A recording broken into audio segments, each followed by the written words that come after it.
Hello and welcome Okay. to Division 4B's first recap.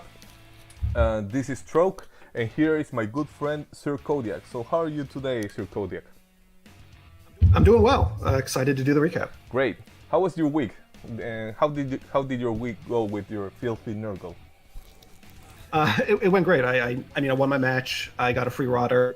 I didn't take any damage. Leveled a Pestigore. It's everything you'd want to accomplish. Ah, that's so great. My week was terrible.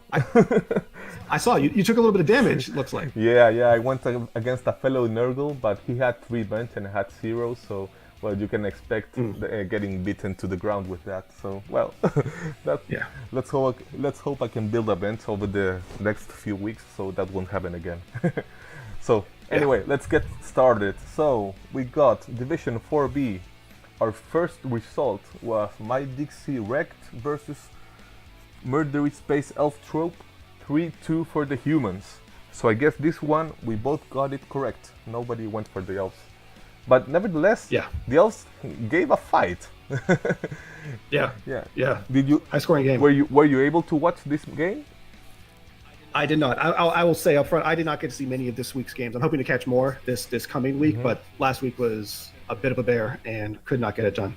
Okay. Well, that's fine. I watched the replay of this game, and what was kind of interesting is that the elves actually were able to score on the humans' drive. The humans started on offense.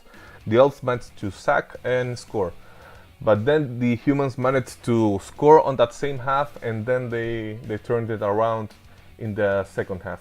But so the elves really managed to keep the fight on for quite a while, but in the end, the stronger humans with more mighty blow, with more controlling skills, managed to take it home. But maybe we underestimated the elves. It wasn't a clear-cut match after all, so I really liked it. Nice. That sounds interesting. Yeah, let's have a look at the. Looks like the Go ahead. MVP on that for the elves went to a lineman. I'm seeing in the match. That's a shame. Yeah. This is a team you want to see like build up a little bit more. Let's see if he bought it. No, he didn't buy it, so that's a shame indeed. And then in the statistics, very interesting, both 50-50 ball possession, both through a couple of passes. The humans had a bit more blocks than the elves, and managed to inflict a little bit more KOs. But other than that, a very fair match that could have been won by anyone. It wasn't. Nice. So yeah. Our next. Do you have any comments on the stats? Not more. I think more than you said. Okay, so let's go. Next match we have Wrath of Nuffle versus Sun Eaters. I'll call them Sun Eaters from now on. Okay. Did you manage to see this match? I did not. Did you? I watched the replay also. This game was very interesting because up until turn 16, the Chaos were almost able to win it. They had the ball. They were in front of the end zone, in range to score. They had a nasty sidestep wolf on their marking the ball carrier, but they had the chance. They had the reroll, but they went for some questionable decisions. A GFI to make to get a tackle zone, and then what seems to be a great punch that ended up in double skulls, and they ended up drawing 1-1. So maybe you can take a lesson here for the Chaos. When you have the chance to score, especially if it's turn 16, it's not the time to do fancy GFIs and great punches. I think if he had gone for the goal that was marking the ball and then straight to the end zone, maybe he could have won. On the other hand, go ahead. I was okay. Yeah, it's from the way you're describing it. I look at the stats and I see 7 injuries inflicted by Chaos and 1 by the Sun Eaters, and that doesn't look like a match that's a tie. Yeah. The Chaos could have taken it home, but they didn't. And something interesting also from I know that maybe the Chaos wanted to be more fancy than they needed to be, because this GFI that I'm talking about that he failed and then had to use his reroll there was to do a chain push to get away from the side stepper. So I understand there was a fancy play behind it. The problem is that a GFI fails 1 in 6. So, so if you're going to take that die, I'm not sure if it was worth it. Maybe a simple 3+ dodge is better than doing a GFI to get a chain push to then have to blitz anyway. So, what I'm trying to say is maybe sometimes the boring 3+ dodge is better than the fancy chain push if the fancy chain push needs a GFI and a knockdown and some other dice instead. So, but well, that's the kind of thing you learn over the matches. Let's see. Well, what you said, the stats are brutal. This match doesn't look like a draw, and in fact, it could have been a win for the Chaos. Let's move ahead. Then we have Crypt Lords to Bungaloo versus Skruggle, and here the Nurgle took it home. Were you able to see this match? No, that's going to be the answer for most of these this week. I'm hoping to do better next week. Yeah, I have to apologize to our division. No, I'll stop asking then. Sorry, man. Okay, yeah. Okay. So this match, I actually was able to see it live. It was an interesting match because the Nurgle started on offense and they weren't able to score, so it was fairly favorable for Necro. And actually, the Nurgle managed to score on the Necro's drive and won 1-0. It was a very patient Nurgle. They got a little luck. You always need a little luck to turn over and everything, but they always they also were very patient. When the ball went on the ground, they didn't go crazy and try to pick it up with a Nurgle warrior or anything. No, they secured it. They used a couple of turns just to make sure the ball wouldn't go anywhere. They got the punches they needed to get. They got the Pestigore free, and they managed to score a very, very solid win by Skruggle. Nice. Also, oh, that's painful. A dead blood tackle White that also gets the MVP. Poor guy. Yeah. Okay, let's go look at the stats. Anything that comes to that you see interesting in the stats? Well, what I see is for like not having that many more blocks, Skruggle did a lot more damage. Yeah. And that's going to be that claw coming into play. Yeah, that's claw.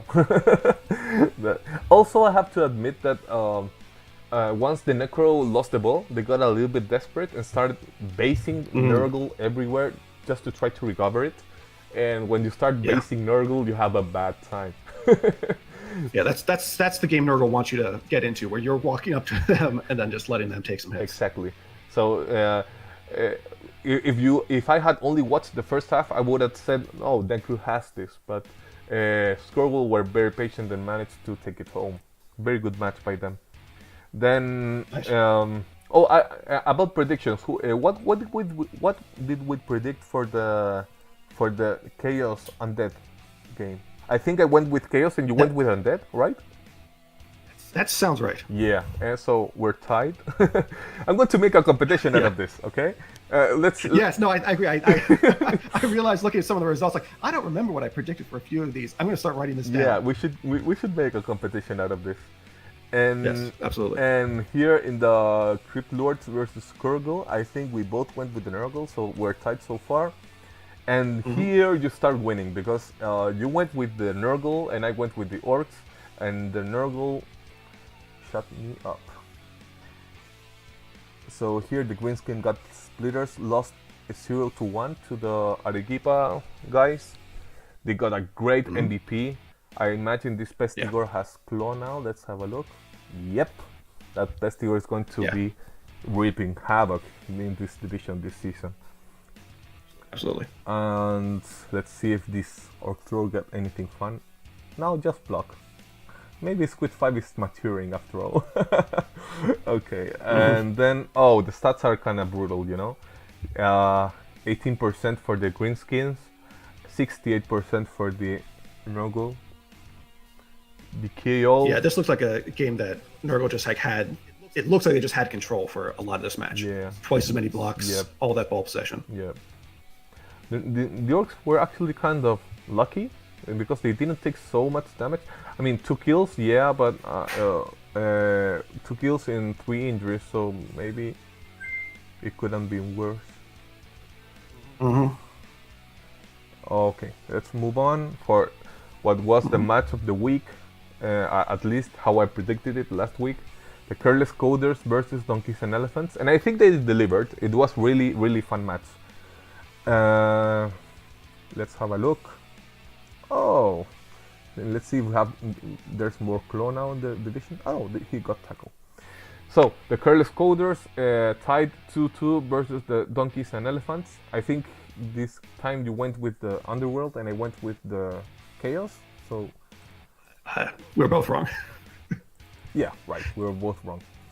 The possession went mostly for the Chaos, which is expected. I mean, if an Underworld team that has 30-something ball possession doesn't mean they had a bad game. It's how Underworld plays. They don't want to have the ball. They want to kill shit and score fast. So it doesn't really mean anything.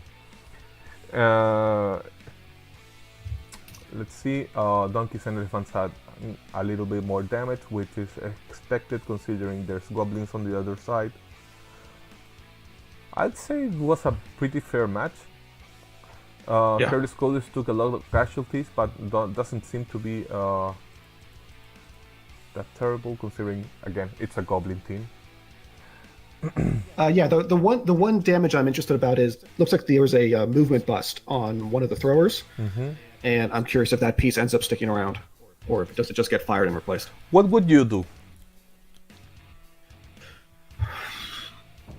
Given that the money's available, I'd probably fire and replace. I just like movement 7 so much. Yeah, I agree. What about yourself? Yeah, I'd fire it.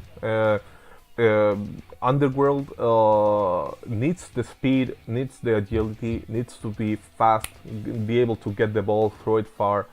If you are as low as Chaos, then you will get outstrength.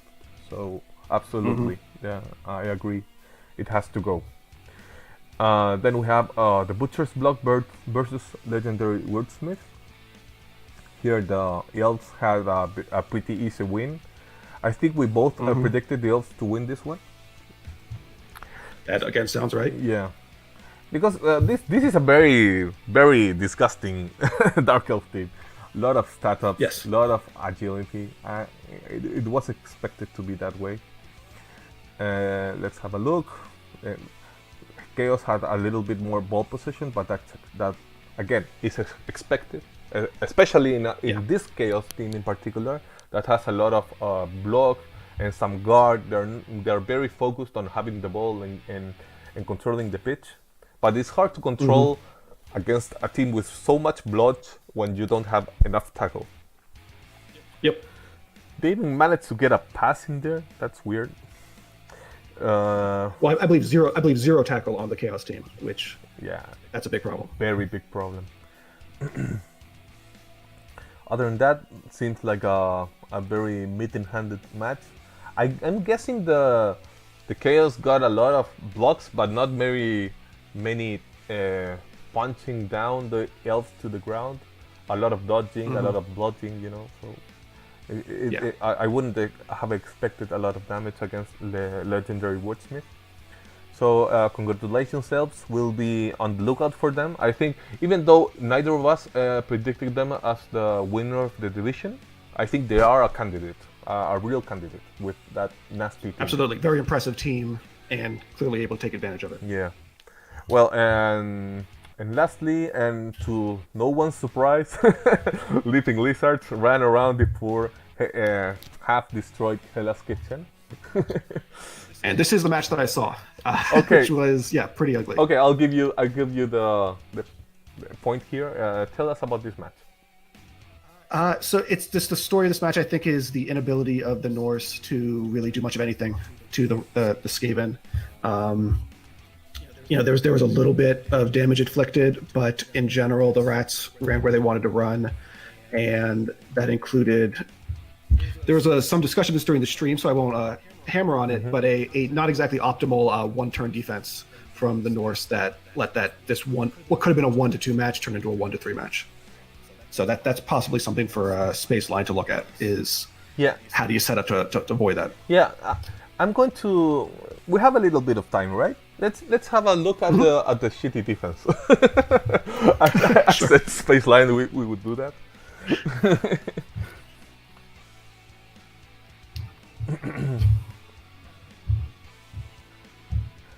So yeah, I have to agree. There was a very shitty defense, and Space Lion was basically saved by dice. So let's have a look. I believe it was turn 8, right? Yes, I believe that's correct.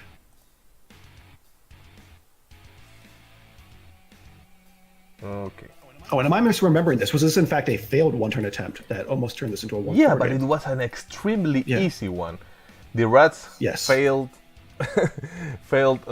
some pretty easy dice because if we have a look, I know you can't see what I'm recording, but this is for the audience. Mm-hmm. If we have a look, what Space Lion did here is put 3 unskilled linemen on the line and 1 next to each other. So that makes it extremely easy for the 1-turn. What you want to do here is one of 2 things. What you want is probably to put as many of these players as possible behind this line. Hopefully some tackle on both ends on both flanks. So when when the rat is being pushed around, it has to dodge out of tackle to go to the end zone. As it was here, the 1-turn was basically a 2+ push into the bunch of rats, and from then on, just easy pushes and just 2+ pass and 2+ catch, everything with very easy dice rolls. So that's the advice I give to you when there's not a natural 1-turner, because I believe in our division we have a natural 1-turner. There is, yes, the human team. Well, against natural 1-turners is a whole different game. There's not much you can do. Sometimes the very best thing you can do is actually this stupid line on the end, because at least you make him do some dodges. But this rat in particular needed the pushes. So when a rat needs the pushes, you don't want to give them an easy 2 dice to push your lineman into the bunch of rats. That's basically the advice we are going to give our good friend Space Lion. That sounds right. And the only thing you might add is if you end up with enough stand firm or sidestep, you can obviously adjust for that. Since they can basically take care of it on their own. Right, yeah. If there's stand firm, you can put them anywhere. If there are sidestep, you want to put them and you don't want to put them all together, because if you do, they can steal 1-turn if they know how to do it around sidestep. But anyway, either way, it's quite easy to avoid it if you have 3 players with those skills. Okay, let's move on. Oh, and that would be it for the recap. Unless you have something else to say about this match? No. Neither do I. I also don't want to judge Space Lion on this match. It was a very hard match. He had to play with half of his positionals. I really want to see what he can do next game when he has a better and a full team. So this match won't really count as what we expect from him. I think he could have done better with a full team. So I don't know what you think about that. So I think that's true, but I also think the other way I would look at it is I think this was always going to be a tough match. That the way what the Skaven team could do to the Norse, Yeah. and so to a certain extent, if you had to play one team where you weren't going to be at full strength and you were probably going to lose, this isn't actually the worst one. I think he's going to do a lot better in the coming weeks. Yeah, that's another way to put it. If you're going to play with half a team, better play against the team you are going to lose anyway. Okay. Do you want to go to predictions now? Yeah, works for me. Okay. How about you take it from here, and I'll give you my opinion. Okay, sure. So first up, we have a Murdery Space Elf Troop. This is Dark Elves up against the Sun Eaters, which is Undead. So I looked a bit at the history of these teams, and the thing that jumped out to me the most is the Sun Eaters. They played Elves 4 times. They've had 1 tie, and the most recent 3 times were all losses. Oh. And that to me is understandable for Undead, but it's not a great sign for this match. I think we're going to see that happen again. Interesting. So you're giving it to the Murdery Space Elf Troop. Yep. Yeah, that's an interesting observation. I have a question. Does this team have a bench, the Elf team? Let me check that.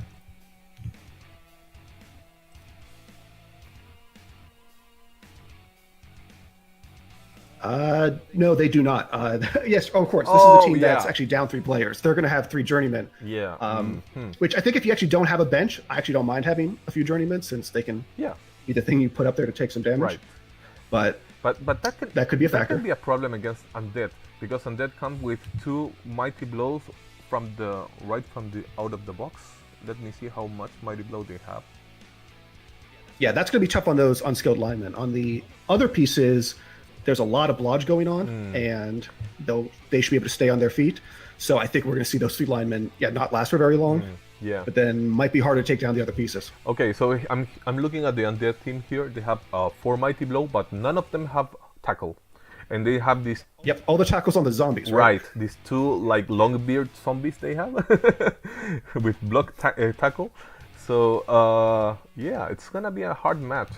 And it's also interesting when you have the chance to blitz a bludger. Do you choose to blitz him with tackle and no mighty blow, or with mighty blow and no tackle?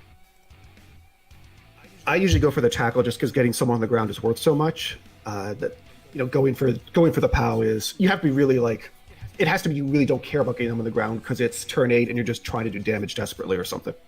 Yeah. But even then, you don't get an armor break check unless you put them on the ground. That's true. It's gonna be a hard choice there for the Undead, because if they want to win this match, they're gonna have to get toe to toe against the Bludgers. They won't just come down to punching loners, So yeah, I think they will tie. I still think the Elves need more. On the other hand, the Elves did shut me up last week, but still I think it will be a tie. But fair enough if you think the Elves will win. Okay. You're so next up, Skirgle versus My Dixie Wrecked. So this is Nurgle versus humans. There's gonna be 110k inducements for the humans here. That to me sounds like an apothecary, but I mean, do you disagree? How much money do they have? Because if I've ever seen a human team that can scum a wizard, this is it. They have 20k in cash. Not gonna happen. Okay. Then yeah, it looks like an APO. Yeah. What do you see? So yeah, my take on this is I give Dixie the edge here. Nurgle's going for that 1-0 or 2-1 grind, and a natural 1-turner is really, really catastrophic to that. And nobody likes playing a natural 1-turner, but I feel like Nurgle doesn't necessarily have the tools to stop it unless they can just get their hands on it and get it out of the match. Yeah, but on the other hand, Nurgle have one tool that nobody else has against natural 1-turners, and that's Disturbing Presence. True. So, especially against a human that is only IG3, I think what the Nurgle will want to do against the natural 1-turner is make sure that wherever the natural 1-turner catches the ball, it has at least one Disturbing presence on him. If he manages to do that, it's now an Agi2 catch, which is not guaranteed at all. So it's a catcher, so you're going to have the free reroll. So it's still 75%. But you're right, that if you can get a little bit lucky there, and then there's other dice that have to be rolled. With AG3, the dodges that you might have to do. Of course, if you're doing that much dirty presence up front, you're not going to be forcing a lot of dodges at the back end. Yeah. I don't think there's much point to trying to force dodges. It just won't happen. If unless you have like a full team, then maybe you can force 2 tackle zone dodges. Then maybe it's worth it. Mm-hmm. But otherwise, I would try to put that disturbing presence on him. Yeah, that makes sense. Yeah, but on the prediction, yeah, I have to go with the humans. They have a really, really good team. Yeah, I have to agree with that. All right, and so this match is already scheduled. It's playing at 2 p.m. on Sunday. That's UTC time, so it's probably no one's actual time zone who might watch it. That would be 10 a.m. Eastern time. So, okay. Anyone who's around then might catch that. But yeah, our next match, the Aeroquipa Nurglers versus Ratham Nuffle. That's 90k in inducements for Chaos. There's no dirty player on the team, so a bribe doesn't seem that great. So probably an extra apothecary here. These teams, I think, are actually fairly reasonably balanced, and the Nurgle team just seems a little bit stronger, so I'd give them the edge, but this really feels like it could go either way. So I'm going to call the Nurgle team, but I wouldn't be surprised if Chaos wins. Okay, let me have a look. Is Wrath of Nuffle, how much guard they have? That's all that really matters here, I think. Whoa, where did they go? So Wrath of Nuffle has 3 guard warriors. Yeah. So 3 Nurgle warriors with guard. Yeah, I'm going to give it to the Chaos. I've played Nurgle with no guard, and when you have just 1 guard on the other side, it's so hard. And this guy's gonna have 3. So, well, it also depends on how Cullen plays it. Also, Cullen has 3 claw now. 3. That's quite a few actually.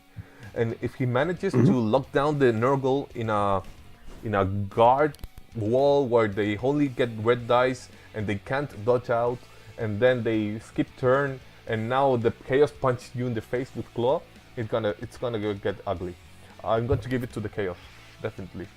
Okay, yeah, I thought it would be interesting to see. There's going to be a lot of the positioning in when these 2 teams eventually like slam into each other is going to be really crucial. Yeah.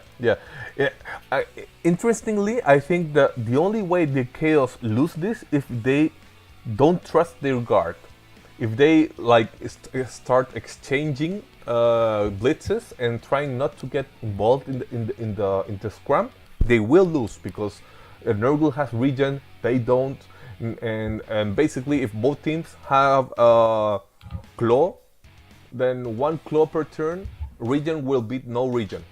But if they are brave and they go and get in the scrum, I think they will take less damage because they will manage to make Nurgle not be able to punch back. It's paradoxic, but I think that's the way it's going to go. That makes sense. That'll be interesting to see. I want to see this match. Like I like watching Nurgle play because you always get ideas. Yeah. So yeah, we disagree on that one. Next up, Donkeys and Elephants versus Crypt Lords 2 Boogaloo. Crypt Lords are our resident Necro team. Yeah. Donkeys and Elephants, more chaos. So yeah, this is you have this Necro team which has just a really nice killer werewolf and the strength 4 guard ghoul, which is sort of interesting. That's the Blodge strength up guard ghoul. Yeah. Whether they can fight like an entire chaos team by themselves, pretty much. Yeah. I think they probably don't. I think Donkeys and Elephants gets this one. Looking at their history, they've done well against hybrid teams, and their recent losses are against agility. So I think that holds up, and we see them win again. Yeah, I tend to agree. I think Shedora can take this home. They have a good history against most teams. They have a good history as a team, and also I really like this Chaos team. I see them winning this one.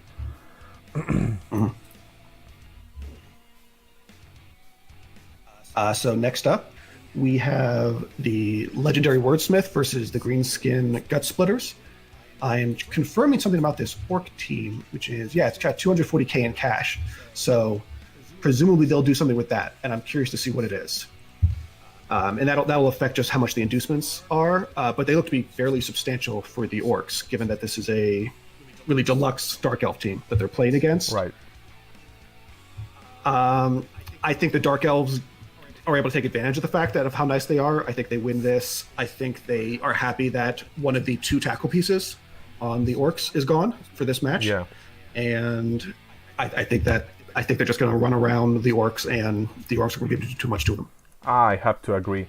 They'll have a one formidable piece with Mighty Blow and Tackle, but that's the only thing the orcs really have against them. The orcs don't have grab, so they'll have trouble against sidestep. I just don't see how the orcs can manage to win it. They'll probably get some nice damage, maybe if they manage to keep this tackle guy alive throughout the game. They'll get some good punches in there, but I don't see how the elves don't sack the ball and score 2 or 3 times on them. Yeah. All right, so a little word read on that one. Next after that, we got the Leaping Lizards versus the Careless Coders. So this is the Skaven team that I think is going to win it all versus a Underworld team. And so these teams actually have a history. They both came out at 10B. They played each other once at the beginning of the season, where the Lizards won. And then again, there's that Swiss competition at the end of the season for those rookie divisions. They played again, and the Coders won that time. Interesting. So I think the Skaven win this, despite the fact that the last time they met up, the Careless Coders had it. But I think this could go either way. Yeah. Now I understand why the Underworld team chose to take Tackle on their Blitzer instead of Claw, because they knew they had to face Skaven next game. So they have 2 pretty decent blitzers. They have one blitzer that is Mighty Blow, Claw, and Piling On. That guy will be good against Line Rats and against Storm Vermin. Yeah. And they have a blitzer with Mighty Blow and Tackle, and that will be clearly the Gunner Hunter. I like what their Skaven pieces are like. I wonder how much they're gonna be able to make good use of their Underworld Goblins for tacking the ball, which is something that they can do, just because of how far away the Gutter Runners can be able to keep it away from them. Yeah, that's very true. It's a hard match for Underworld, because basically what Underworld tries to do is outrun their opponents and outkill them. In this case, they won't be able to outrun the rats, and about killing them, they will do some damage, but they also have some claw that is going to waste, because most of the team is AB7. So I have to agree. I think that the rats are favored this time around. Yeah, the one thing that could push back against us is if Gazgul makes a mistake and we see the Gutter Runners get anywhere near that troll, because putting tentacles on Gutter Runners is one of the most fun things you can do. Oh yeah, that's amazing. Strength 2, they're not going anywhere. Same goes for Skinks. Enjoy your movement 9.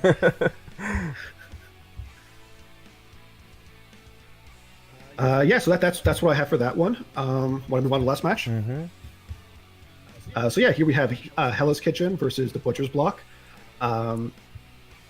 So this is sort of a rematch. They actually played in the Greenhorn way back when, where they tied 2-2, but that's a Greenhorn match long before the teams developed, so I don't know how predictive that is. Yeah. So this is actually where I had a question for you. So there's 160k inducements for Butcher's Block. Now, for me, I would be like given they have Dirty Player, that would be a bribe and a babe. But what do you think of Wizards with Chaos and Nurgle? I know you have a Wizard Stadium, right? Yeah, but clearly you don't think they're too terrible. Yeah, but my Nurgle is very weird. I have an AG4 goat that leaps. I have an AG5 goat. I used to have an AG4 rudder. So that's when I got the Wizard Stadium. This Chaos in particular, they only have one AG4 goat. Nevertheless, it's a formidable goat for this kind of play because it also has 2 heads and also has sure hands. So they can save the reroll for rolling a 1 in the dodges, and they have a built-in reroll to pick up the ball. But then what? That's the big issue. So you got the ball, now what? You took it to who? You stay there, they'll punch you in the face. One thing I've learned is that you don't only need to have some guy to get to the ball, you also have to have some kind of getting out of there with the ball. Another thing that plays against the Chaos team is that their one claw is out of the game. There's a lot of 87 on Norse, but at the same time, having a claw piece that can go after those the Ulfs can be very nice because he has that Norse team like with 2 block guard Ulfs. If you could get those off the field, that would be good. That's probably not what you're looking at anymore without claw. Yeah, and those Ulfs are probably the best players. I said it in the first in the pre-cap. I just love these Ulfs. I feel like so many coaches waste time giving the Ulfs a mighty blow and start to make like stronger blitzers when their blitzers are really incredible. The Ulfs have to be the strength pieces that give guard, that are able to annoyingly stand in place and allow the rest of the team to shine. So if you can't punch them reliably, that is going to be a problem. Now, I still don't like the Wizard for the Butcher's block. I still think a bribe is probably better. AB7 is so easy to kick in the balls, you know? You don't need that many assists to make a very, very good foul. I mean, like a couple of assists and already the foul is excellent. So I'd go bribe and bait. Yeah. So in terms of who's going to win this, I think it's going to be an interesting match. My prediction is Hell's Kitchen. I think they got 4 guard pieces to Butcher blocks 1 with somewhat comparable strength, more block, a lot of frenzy, and it's just gonna be like, does less armor up against a bunch of mighty blow undo all that? Yeah. So it's a match where if it goes bad, it could go incredibly bad, and they take a lot of damage. But I think odds are they're gonna win. Is at least my prediction. I think Space Line is going to win this. Also, something we didn't also talk about is that both runners are bludgers, and Butcher's block has no tackle, so they don't really have good answers for the Norse ball carriers. And both ball carriers are AG4, excuse me. So they can dodge anywhere. They have sidestep. They have bludge. And there's no tackle on the other team. They'll need to be pow hunting against that sidestepper, and that really, really, really sucks. So I think I'll give it to the Norse. Yeah, and I think that's the end of our predictions. Yep, that'll be it. Okay, so that will be the end of this recap. Keep your eyes open. Next week we'll be trying something interesting with the replays. We'll see if it works. And as always, try to get your matches early so we can recap them all. Although this time around they all played like in the first 3 or 4 days. It really showed that we all were a little bit starved from competitive play. And I'm hoping to catch more of them this week. There's I think some really exciting matchups that I'm curious to see how they go. Yeah, I agree. So okay, thank you very much for joining us, Sir Kodiak, and see you next week. Yep.